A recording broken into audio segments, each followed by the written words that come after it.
ಸಿಂಹರಾಶಿ ಯಾವುದೇ ರೀತಿಯ ಧಾರ್ಮಿಕ ಕ್ಷೇತ್ರಗಳಿಗೆ, ಪುಣ್ಯಕ್ಷೇತ್ರಗಳಿಗೆ, ದೇವಸ್ಥಾನಗಳಿಗೆ, ಮಠಮಂದಿರಗಳಿಗೆ ಹೋಗಲಿಕ್ಕೆ ಮನಸ್ಸಿರುವುದಿಲ್ಲ ಇವತ್ತು.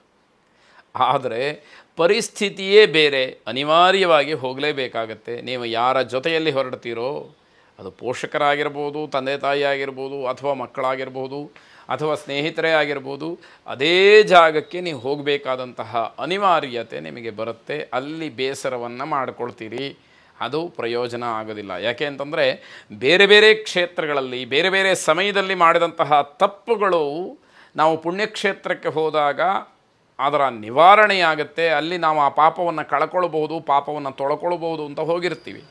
ಆದರೆ ಅಲ್ಲೇ ಹೋಗಿ ನೀವು ನಿಂದನೆಯನ್ನು ಮಾಡಿದರೆ, ಬೇಸರವನ್ನು ಮಾಡಿಕೊಂಡ್ರೆ, ಅಲ್ಲಿ ನಿಮಗೆ ಅಂಟಿದಂತಹ ಪಾಪ ಅದು ವಿಕೋಪವಾಗಿ ಪರಿಣಾಮವನ್ನು ಬೀರುತ್ತೆ. ಅದನ್ನು ಯಾವ ಕಾರಣಕ್ಕೂ ಕೂಡ ಪುನರ್ಮಾರ್ಜನೆ ಮಾಡೋದಕ್ಕೆ ಅವಕಾಶ ಇಲ್ಲ ಅನ್ನುವಂಥದ್ದನ್ನು ತಿಳಿಬೇಕಾಗತ್ತೆ. ಅದು ವಜ್ರಲೇಪವಾಗಿ ನಿಮಗೆ ಅಂಟ್ಕೊಳ್ತಕ್ಕಂಥದ್ದು. ಅದನ್ನು ಗಮನಿಸ್ಕೊಳ್ಬೇಕಾಗತ್ತೆ. ಪ್ರಯಾಣದಲ್ಲಿ ಸಣ್ಣ ಪುಟ್ಟ ವ್ಯತ್ಯಾಸಗಳಾಗತ್ತೆ, ಅದನ್ನೂ ಕೂಡ ಮಾನಸಿಕವಾಗಿ ಸಿದ್ಧವಾಗಿದ್ದು ಅನುಭವಿಸಬೇಕಾಗತ್ತೆ.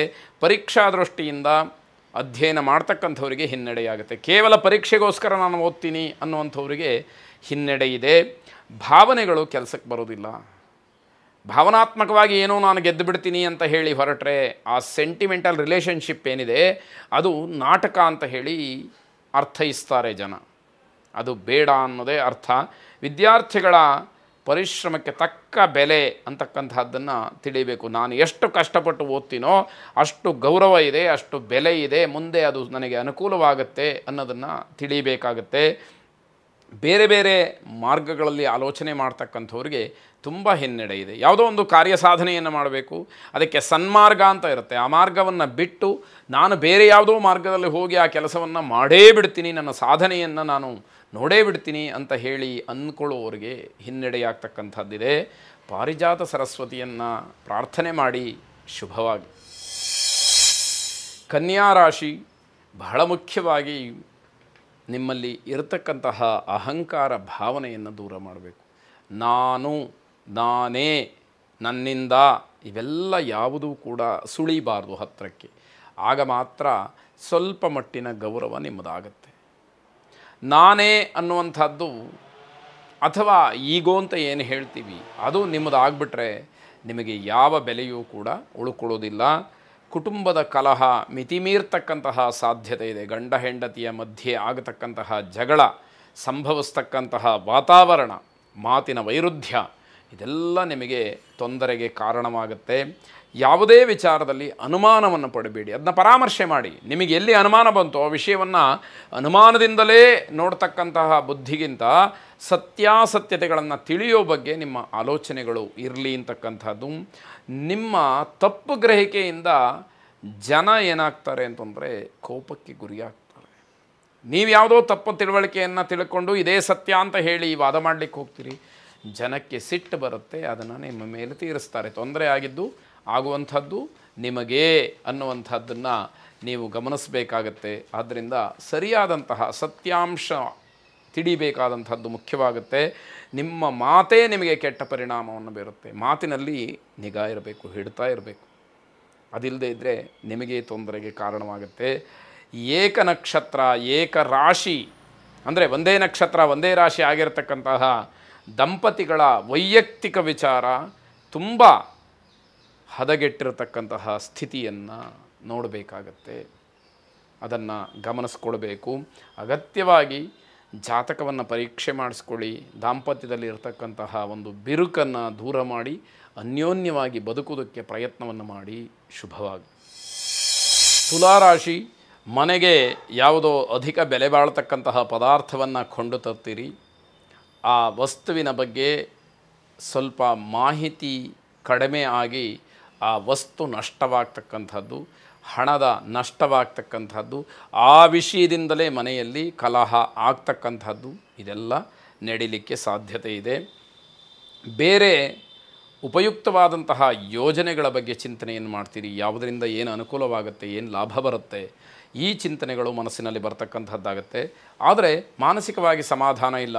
ಯಾವುದೋ ಬೆಲೆ ಬಾಳ್ತಕ್ಕಂತಹ ವಸ್ತು ನಷ್ಟವಾಗಿದೆ, ಹಣದ ಒಂದು ಅಡಚಣೆ ಆಗುತ್ತೆ, ಬೇರೆ ಬೇರೆ ಆಲೋಚನೆಗಳನ್ನು ಮಾಡಿದಾಗ ಅದಕ್ಕೆ ಹಣವನ್ನು ಒದಗಿಸಬೇಕಾಗತ್ತೆ. ಈ ರೀತಿಯಲ್ಲಿ ಹೀಗೆ ಮಾನಸಿಕವಾದಂತಹ ಒತ್ತಡಕ್ಕೆ ಮಣಿದು ಮಾನಸಿಕವಾದಂತಹ ಒಂದು ನೋವು ಅಥವಾ ಬೇಸರ, ಕಿರಿಕಿರಿ ಅಂತಕ್ಕಂಥದ್ದು ನಿಮ್ಮನ್ನು ಕಾಡುತ್ತೆ. ಏನೇ ಮಾಡಿದ್ರು, ಎಷ್ಟೇ ಗಳಿಕೆ ಮಾಡಿದ್ರು, ಎಷ್ಟೇ ಉಳಿಸಿದ್ರು, ಎಷ್ಟೇ ಕಣ್ಣು ಮುಂದೆ ಕಾಣ್ತಾ ಇದ್ದರೂ ಕೂಡ ತೃಪ್ತಿ ಇಲ್ಲ. ಯಾಕೆ? ಮಾನಸಿಕವಾಗಿ ಸಮಾಧಾನ ಇಲ್ಲ. ಅದರಿಂದ ಏನು ಕಂಡರೂ ಕೂಡ ನಿಮಗೆ ಸಮಾಧಾನ ಆಗ್ತಾ ಇಲ್ಲ ಅಂತಕ್ಕಂಥದ್ದು. ಮನೆಗೆ ಬಂಧುಗಳು ಬರ್ತಾರೆ, ಆಗಲೂ ಕೂಡ ನೀವು ಸಾಧಾರಣವಾಗಿ ಹೇಗೆ ವರ್ತಿಸಬೇಕೋ ಆ ರೀತಿಯಲ್ಲಿ ಇರುವುದಿಲ್ಲ ಅನ್ನುವಂಥದ್ದು ಎಲ್ಲರಿಗೂ ಕೂಡ ಗೊತ್ತಾಗುವಂಥದ್ದು. ಪ್ರೇಮ ವಿಚಾರ ಬಂದಾಗ ಅದನ್ನು ಮನೆಯಲ್ಲಿ ಹೇಳುವಂತಹ ಸಂದರ್ಭದಲ್ಲಿ ಮನೆಯ ವಾತಾವರಣ ಅಲ್ಲೋಲ ಕಲ್ಲೋಲವಾಗುತ್ತೆ. ಇಷ್ಟು ದಿವಸ ಅದನ್ನು ಮುಚ್ಚಿಟ್ಟಿರ್ತೀರಿ, ಈಗ ಅದನ್ನು ಹೇಳಲೇಬೇಕಾದಂತಹ ಅನಿವಾರ್ಯತೆ, ಅಗತ್ಯತೆ ನಿಮಗೆ ಬಂದಿದ್ದರೆ, ಆ ವಿಷಯ ಪ್ರಸ್ತಾಪಕ್ಕೆ ಬಂದರೆ ತೊಂದರೆಯನ್ನು ಮಾಡಿಕೊಳ್ತೀರಿ. ಶ್ರೀಸೂಕ್ತದ ಮಂತ್ರಗಳನ್ನು ಶ್ರವಣ ಮಾಡಿ ಶುಭವಾಗಿ. ವೃಶ್ಚಿಕ ರಾಶಿ, ಹಲವಾರು ಕೆಲಸಗಳಲ್ಲಿ ತುಂಬ ಗಮನವಿಟ್ಟು ನೀವು ಕೆಲಸವನ್ನು ಮಾಡಬೇಕಾಗುತ್ತೆ.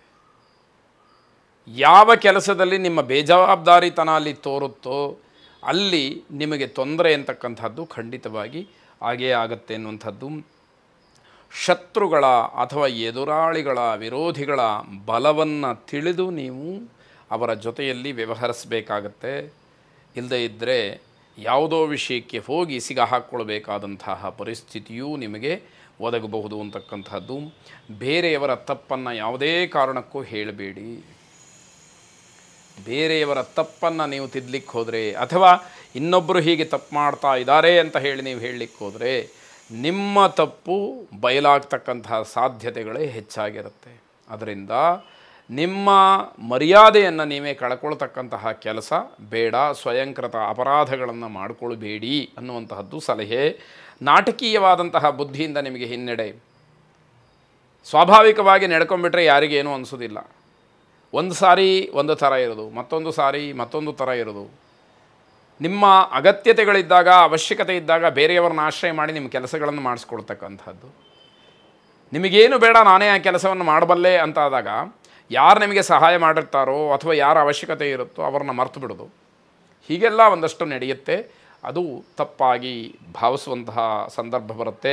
ವೈಯಕ್ತಿಕವಾದಂತಹ ವಿಚಾರದಲ್ಲಿ ಸ್ವಲ್ಪ ಸುಧಾರಣೆಯಾಗಬೇಕು. ನಾನು ಹೀಗೇ ಇರ್ತೀನಿ ಅಂತಂದರೆ ಅದು ನಿಮಗೆ ಕ್ಷೇಮ ಅಲ್ಲ. ಕಾಲಕ್ಕೆ ತಕ್ಕ ಹಾಗೆ ಬದಲಾಗ್ತಾ ಇರಬೇಕು. ಅದರ ಒಂದು ನೈಜತೆಯನ್ನು ಕಾಪಾಡಿಕೊಳ್ಬೇಕು ಅಂತಕ್ಕಂಥದ್ದು. ಮನಸ್ಸಿನ ಗೊಂದಲಗಳು ದೂರವಾದರೆ ನಿಮ್ಮ ನಿಂತೋದಂತಹ ಎಲ್ಲ ಕೆಲಸಗಳಿಗೆ ಚಾಲನೆ ಬರುತ್ತೆ, ಅನುಕೂಲ ಆಗುತ್ತೆ ಅಂತಕ್ಕಂಥದ್ದು.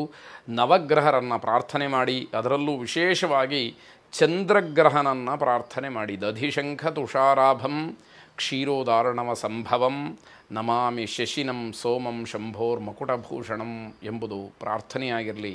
ಮಾನಸಿಕವಾದಂತಹ ಸಮಾಧಾನ ನಿಮ್ಮದಾಗಿರಲಿ. ಶುಭವಾಗಲಿ.